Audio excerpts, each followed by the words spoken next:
May we approach briefly? Can I summon the jurors, please? No. Just one of them days. No. Your Honor, may I perfect the record just briefly? Just briefly. Go ahead. Thank you. Yesterday, in our discussion of the legality of this impeachment, we talked about impeachment by contradiction, and I just don't want the record to suggest that I'm acquiescing. No, you have made this objection twice now, at least twice, as to a couple different witnesses. I understand where you're headed. I understand you made an objection as to it. Yeah, I just don't think it's. I just want to be clear that I do not believe it's impeachment by contradiction either. Okay. Well, all right, well, that I understand that. Okay, That's all your right, thank position. Okay. All right, sir.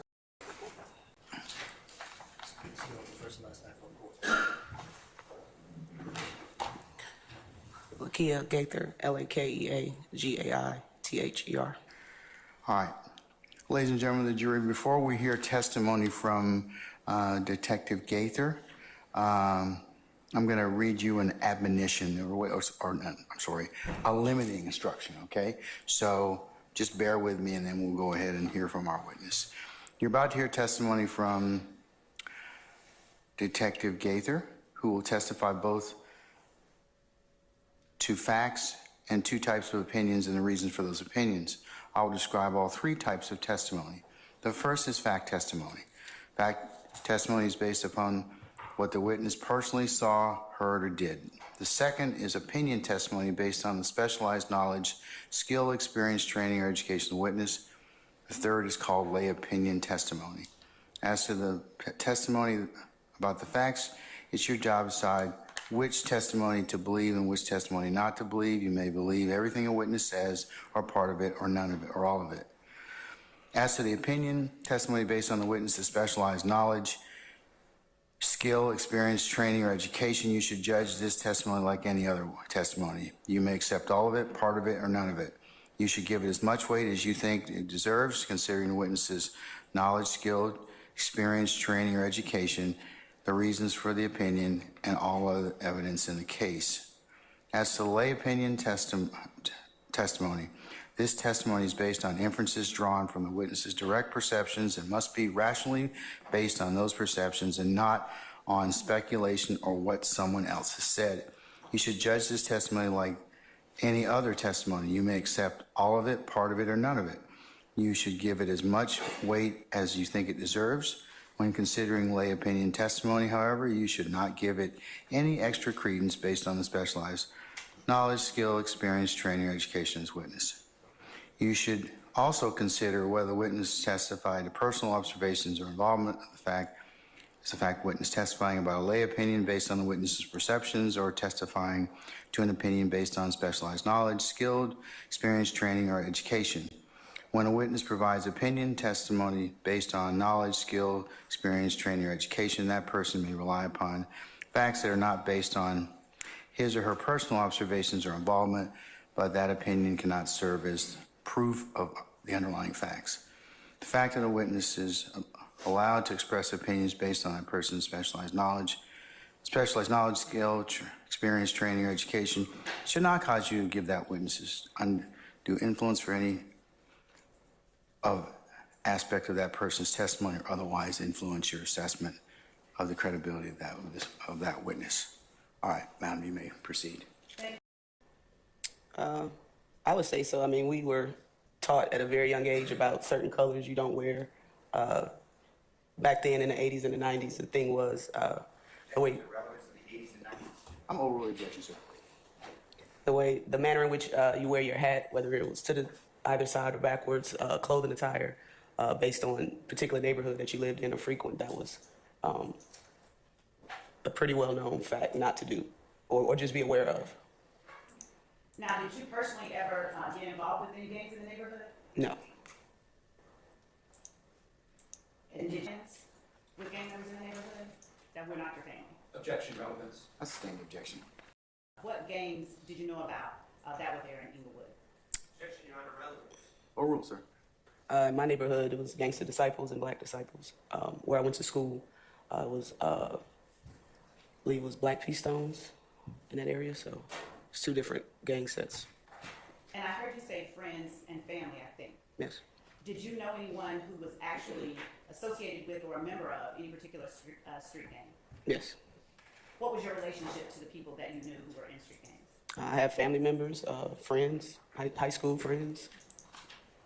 And did you interact often on a daily basis with these people who were also gang members? You can't choose your family, but, of course family, but friends you knew to be cordial with them at school. But, outside of that, my family did a pretty good job of keeping, I'm overrule the objection, Mr. Steele. my family did a pretty good job of keeping myself and my siblings away from that. Hey, yo, you. Can you subscribe and turn on that bell too? Because when you do, you're helping unbiased, independent news. And when you were looking at groups of people determining gang affiliation, was there any certain number that were affiliated with the group that you had to, for your purposes, meet before you identified a group as a gang? The law, Your Honor. I'm speaking about the methods that she used. I overrule the objection, sir. You said a particular number? Yes, before you identified a group as a gang. In other words, for APD purposes, did a gang have to consist of a certain number of people, or a Yes. group rather? Yes. What was that number? 3 or more persons. And did those 3 or more people have to have any particular characteristics, per APD standards, to be identified as a gang? Yes. And what were some of those characteristics that they had to have? APD standards are irrelevant. That's my objection. Your Honor, we can ask, Your Honor, about what laws they followed, but we are trying to establish the basis All right. for this. I'm overrule the objection, sir. Let me answer the question, ma'am. What Yes, sir. what characteristics or what things did you look for in order to determine if a group that consisted of 3 or more people were a gang for APD purposes? For APD purposes, we have a 6-point criteria that we used. I can try to remember it word for word, but it's been a little bit of time. If a person self-admits that they're a gang member, we would consider that as a factor. If we receive information from an unattested informant that the person is associated or a member of a gang, we use that. If a person identifies themselves by the style of clothing, monikers, hand signals, we use that. If a person frequents a particular neighborhood or area and associate with other identified gang members, we consider them a gang associate. Or if a person is arrested with other gang members and identifies themselves with the same monikers as that person, we take that into consideration. That might be slightly off, but I think that's the general definition. So I know a lot of y'all sitting there like, all right, bro, what's going on? Let me try to make sense of this. Judge still ain't got no backbone. That judge sat up there earlier this morning was like, can I call in my jurors? No. What? All right, so there's that part. Then here's the crazier part, right? They're trying to get rid of a tape, essentially, that makes it seem as though YSL members are afraid to testify against Young Thug without saying Young Thug's name, like subtle innuendos. Miss Love is trying to say, like, nah, he's afraid to go to jail because he false claiming to be a blood. She knows exactly what he's doing. Miss Love, can I ask you a simple question?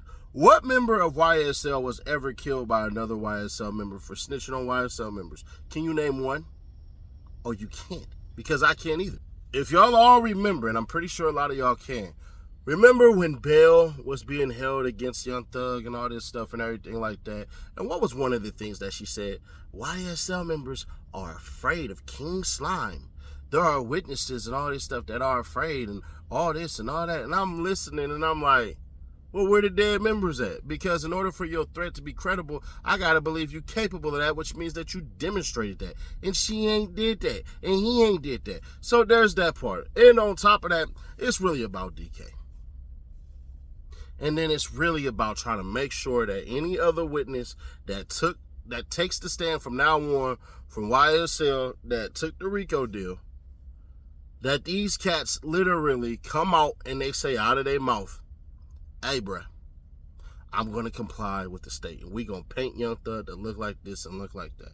Now, one of the things also is that Kenneth Copeland They got him as KC on the damn witness list. That's Lil Woody. They trying to make sure that when he come through, he tell it like he's supposed to tell it and sing like he's supposed to ring. But we don't know. So that's essentially what's happening. Now, let's get to the witness. Now, this witness actually is better than, I hate to play race, but Detective Belknap, the white guy. That's all you'll hear about his race from now on. She came from Chicago. She said she stayed in the GD, BD hood and grew up with some P Stones and all that and everything like that. All right. But she also said that she had an understanding of certain colors and certain flags and all this and everything like that, and understood that coming around in plain clothes was better than police uniforms. Duh. It's better you blend in than you wearing a badge trying to pretend. So she actually is one of the ones who basically was like, yo, Young Thug, YSL. So she's able to put the timeline of YSL being together. But here's the thing that's going to be what they had to prove. That YSL is directed by individuals. She said out of her mouth on the stand that it's not illegal being in a gang. But when she says YSL is a criminal street gang, well, has every member of YSL committed crimes? Is it a normalcy for you to commit a certain crime to be in YSL? Now, she was talking about ATMs, big cracked off and stuff like that, and I ain't gonna hold you. There is one good source that said this a year ago. He's a reporter, and I'll give him his credit. He did say that, bruh, YSL, that's what they used to do. They used to crack off in ATMs and steal ATMs. I didn't believe him when it was said, but now, what that cop said, I believe it. But here's the bigger issue. Where is the conspiracy for a group of individuals to specifically target certain things? She damn near just said YSL is a bunch of young knuckleheads. She said they just randomly do crimes. Well, how random is structure? It's not. So when you're just doing stuff just spur of the moment, that just means y'all some reckless ass little dudes. And I don't think Miss Love caught on to that at all. So I'm fairly certain Steele or Adams literally heard that, and they probably licking their chops and said, hey, understand, you said YSL members would just randomly rob people and all of this stuff. Was it coordinated? As soon as she said no, what more do we have to talk about? Because me and two other homies, three of us, getting together saying, bro, we broke as hell, let's go rob somebody, that's just a conspiracy amongst us, no matter if we Bloods or Crips or anything. That has nothing to do with the gang. That just has everything to do with us in that certain thing at that certain time. Now, what Miss Love is going to attempt to do is try to say, no, we already have the leaders. We already have a rule and a pattern of behavior that they're supposed to behave with. So that's what it is. She's going to try to have it basically set up like, no, in order to be YSL, you have to do these things, and that's what distinctifies you as a member of YSL. That's where her RICO conspiracy, a part of it, is supposed to be coming. But as far as we are knowing and we are seeing, that ain't been happening. So, we'll see. If she can prove it, she can prove it. For the day, I'll give her a B, because she keep on bullying, telling the judge what he can and can't do, and she got in the witness that she wanted. Now, I did see a little bit of pettiness coming from Brian Steele and everybody, and I think that was just still being petty. They kept on objecting to damn near every single thing, and I'm like, bruh, y'all don't even believe half of the stuff y'all doing. So, like I said, we'll see. Share to keep your people aware, subscribe, turn on the bell, stay notified. Bruh, we are almost 30K from that 100. We are almost 30K from that 200K, man. So subscribe today. Leave your comments, subscribe, and share, and literally you'll be automatically entered to win $1,000. I'll catch you on the next one.